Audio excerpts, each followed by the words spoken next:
Muito boa tarde.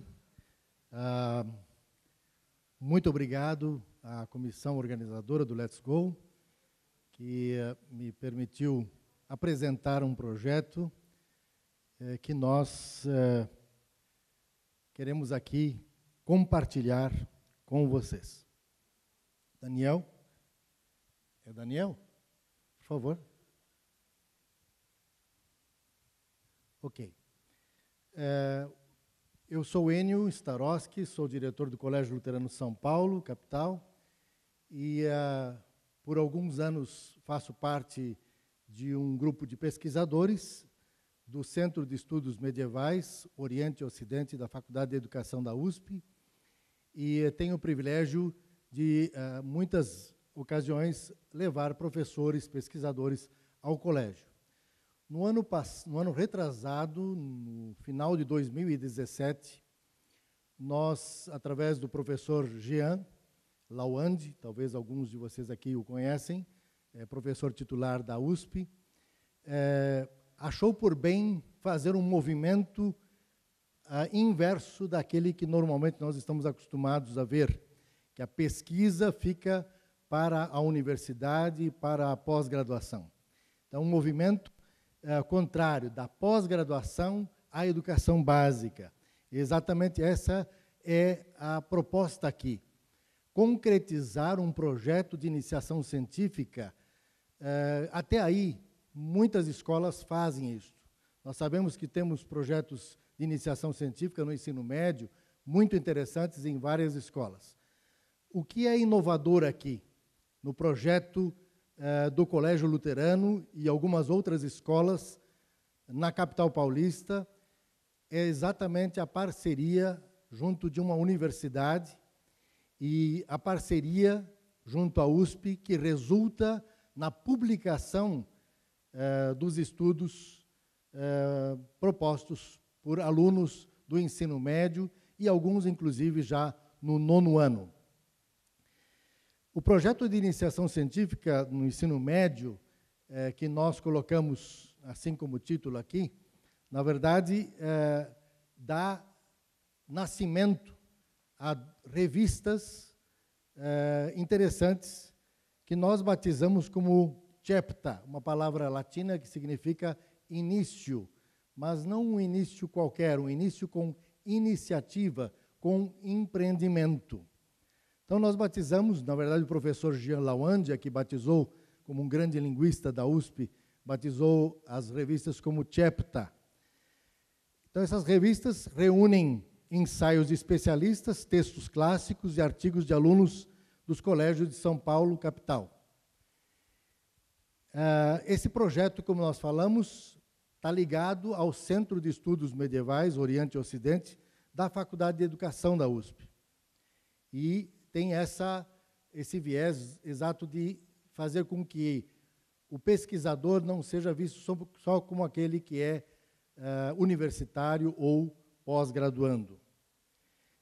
E o que é interessante também lembrar é que a BNCC, um dos eixos da BNCC, estabelece como o incentivo a estudantes, para que estudantes realmente façam os seus estudos e suas pesquisas. O incentivo ao estudo e à pesquisa é um dos eixos da BNCC. No Colégio Luterano, como em alguns outros colégios que eu já conheço, a iniciação científica em forma de artigo, em TCC, já acontece há alguns anos. No Colégio Luterano, precisamente há 11 anos. O que é interessante exatamente no projeto, no meu entendimento, é a proximidade de colégios de ensino médio e um centro de estudos, como o Centro de Estudos Medievais da Faculdade de Educação da USP. Esse é um projeto, no meu entendimento, inovador, por esse aspecto preciso de unir uma universidade de renome a esses trabalhos de iniciação científica do ensino médio, inclusive alguns já do 9º ano. Com isso, nós estamos estabelecendo o quê? A valorização não só da prática de fazer pesquisa, mas também a prática de apresentá-la. Os trabalhos passam por uma avaliação criteriosa, tanto na escola quanto na revista, através de uma comissão científica. São trabalhos, portanto, relacionados preferencialmente ao curso que os alunos pensam em fazer no ensino superior, seguem as normas da ABNT e são apresentados a uma banca formada pela direção do colégio, pelo orientador, professor orientador, professor geral do projeto e a coordenação pedagógica. Nós tivemos o privilégio, no dia 26 de novembro de 2018, lá no Colégio Luterano, realizar a sessão solene de lançamento das duas revistas. Uma publicação conjunta, portanto, do CEMOROC, da FEUSP, com o Instituto Jurídico Internacional da Universidade do Porto, e eu tenho a honra de ser coeditor como o Colégio Luterano São Paulo. O evento contou com o privilégio da vinda de Portugal do professor Dr. Paulo Ferreira da Cunha, um dos nossos editores-chefes, catedrático da Universidade do Porto, recentemente empossado juiz da Suprema Corte de Portugal. A professora Silvia, a doutora Silvia Colello, e o professor Jean Lawande, que é o fundador e presidente do Centro de Estudos, são os principais mentores desse projeto. A professora Silvia, eu fiz questão de trazer aqui uma fala um pouquinho longa dela, mas é interessante o que ela diz. Ela é uma grande pesquisadora, palestrante pelo Brasil afora, e ela traz essa fala aqui interessantíssima. Muitos alunos que ingressam na faculdade têm poucas competências como pesquisadores e produtores do conhecimento. E isso não é culpa da escola, mas da prática existente de ensino empacotado. O aluno está acostumado a receber o conhecimento pronto. Em face disso, percebemos o quanto a escola é carente na formação de pesquisadores, desde a educação básica aos cursos de graduação e até de pós-graduação. Buscamos, então, uma forma de valorizar escolas que já fazem esse trabalho. Como eu disse, o professor Dr. Paulo Ferreira da Cunha nos honrou com a sua presença lá no Colégio Luterano, no dia 26 de novembro do ano passado, e ele presidiu, gentilmente, o lançamento dessas duas revistas.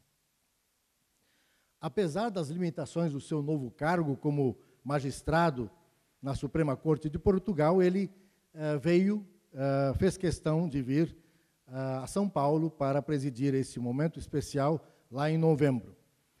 E ele diz aqui, de uma maneira muito interessante, encontramos-nos no Colégio Luterano, São Paulo, um dos pilares dessa magnífica obra, que está a se colocar aos estudantes pré-universitários, de vários níveis até, estimulando-os a fazer pesquisa, que tem sido uma das principais tarefas dos universitários, e de que resultaram, para já, os 2 magníficos volumes da série Chepta.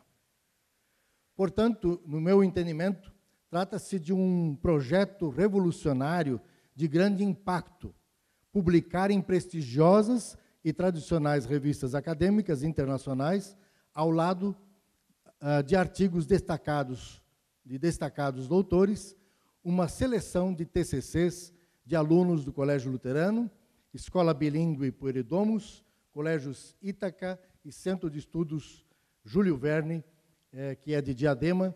No caso aqui, nós estamos falando das 2 publicações, eu trouxe 3 volumes de cada exemplar, para que nós depois possamos aí distribuir para vocês. Quem quiser, quem tem interesse, o primeiro que chegar pode pegar os exemplares. Aqui apenas uma imagem de um momento lá solene do lançamento. O professor Paulo Ferreira da Cunha, junto do professor Jean, ao centro da mesa, os demais convidados. Fizemos um momento solene. Isso pode parecer muito formal, né? Nós falando aqui da informalidade, da inovação, de uma escola diferente, mas achamos que tem momentos que precisamos de uma formalidade minimamente organizada para que possamos, então, lançar um projeto como esse que nós estamos aqui apresentando a vocês. Adiante. Não está indo aqui.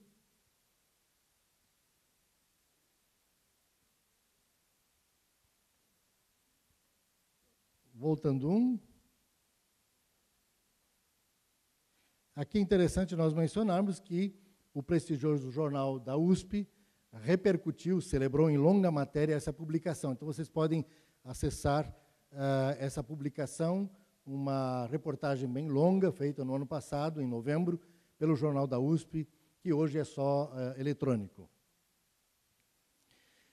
Alguns temas, e aqui nós passamos a citar algumas coisas bem, os resultados, ou os temas, os títulos, alguns dos títulos estudados pelos estudantes do ensino médio, e como eu disse, acho que 1 ou 2 são do Fundamental 2, nono ano.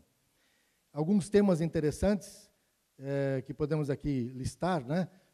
Movimentos anti-vacina, tratamento de queimadura com pele de tilápia, é um assunto extremamente interessante, busca pelo corpo perfeito, alienação parental, nanotecnologia, veganismo e saúde, mercantilização da fé, o impacto do cinema nas pessoas, perfis virtuais, dificuldades encontradas pelos refugiados sírios no Brasil, perigos do nacionalismo e sua nova condição. Alguns temas que foram tematizados, alguns temas foram estudados e foram apresentados nas revistas. O interessante também aqui, eu fiz questão de mencionar, quase já chegando ao final da minha apresentação, gostaria de realmente fazer essa breve apresentação a vocês, não cansá-los aqui. Aliás, até seria interessante que a comissão organizadora do evento não servisse no cardápio feijoada, né? Hoje alguns comeram feijoada e podem até dormir logo depois do almoço. Mas então, aqui eu queria mencionar apenas um dos projetos, qual a repercussão e o resultado, o longo alcance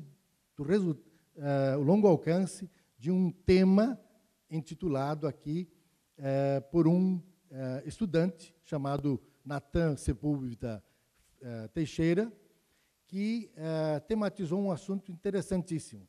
E esse será um dos artigos a serem publicados na Chapta 3 e 4, nós vamos fazer 2 revistas neste ano. Um dos temas já classificados e pronto para publicação recebeu o patrocínio de uma empresa alemã e propõe, com grande possibilidade de aplicação em larga escala, produzir energia elétrica a partir do barulho. Isso aqui é interessantíssimo. Produzir energia elétrica a partir do barulho. Eu acredito que é um projeto inovador e que já uma empresa alemã patrocinou o pai e a mãe do Natan, juntamente com ele, um mês numa universidade de Jerusalém, estudaram, o Natan apresentou esse projeto dele junto à universidade e estão estudando a possibilidade de aplicação. Eu finalizo essa apresentação breve fazendo referência às palavras do professor Paulo Ferreira da Cunha em seu discurso lá no Colégio Luterano. Humberto Eco disse que o céu será um lugar de pesquisa. Pode ser que não seja apenas uma biblioteca, como alguns sugerem, porque a casa do Pai tem muitas moradas, como dizia Teresa de Ávila no seu livro de instrução às suas freiras. Mas certamente uma das moradas é uma grande biblioteca e outra um enorme laboratório, numa ala de pesquisa, que não será das menores, quero crer. Pesquisa é uma alegria para sempre. Os links das revistas estão aqui. Eu agradeço a atenção de todos. Muito obrigado. Eu gostaria de saber um pouco do funcionamento disso, né? De como é esse link entre a universidade e a escola. Quer dizer, as propostas abrem bolsas para alunos do ensino médio, é a universidade que abre bolsa para eles escolhem o tema ou vêm de grupos de pesquisas já com temas direcionados, né? Boa sua pergunta, agradeço. Com relação a incentivo financeiro, no caso, não há. Não há incentivo financeiro nisso. Até ontem eu escutei que a CAPES cortou 5.600 bolsas dos graduandos, pós-graduandos, pesquisadores, enfim, uma lástima isso. a sua pergunta vem em boa hora para dizer assim, nesse projeto aqui, quem sabe a CAPES até faça isso lá, mas coloque, por exemplo, no ensino médio. Os moleques, os nossos alunos, são extremamente criativos e talvez a criatividade se vai, na medida que a faixa etária vai se avançando, né, vai avançando, e nós não somos tão criativos como eles. Quem sabe Bolsa da CAPES seria uma boa no ensino médio para patrocinar, para subsidiar essas pesquisas. Mas não há. Há um incentivo apenas para que eles publiquem numa revista de renome internacional, posso até depois deixar com vocês, pode circular aqui, quem quiser olhar, ao lado de consagrados escritores nacionais e internacionais, esses alunos podem publicar. É um incentivo a vibrar com a vida, a querer, de fato, fazer algo diferente, mudar esse mundo que nós tanto precisamos. Mas não há... Não é coautoria. A coautoria é junto de um co-orientador no próprio colégio. Então, os professores das áreas afins, por exemplo, alguém tratou, por exemplo, tem na matéria aí do jornal da USP, um menino que fez a entrevista e o tema dele era inteligência artificial, o Gianluca. Ele tematizou esse assunto, trouxe algumas coisas muito interessantes. Quem o ajudou, o orientou, professor de informática, evidentemente, inteligência da escola. Quando eu falo dos artigos de pessoas renomadas, nacional e internacionalmente, esses são artigos correlatos para dar sustentação à publicação. Simplesmente assim, para dar sustentação a essa publicação que nós realizamos, então, em conjunto com a Universidade de São Paulo. Mas o professor Paulo Ferreira da Cunha, por exemplo, ele coloca um dos textos dele, a viagem, a expedição a Oz. E aí fala sobre como fazer um trabalho de iniciação científica.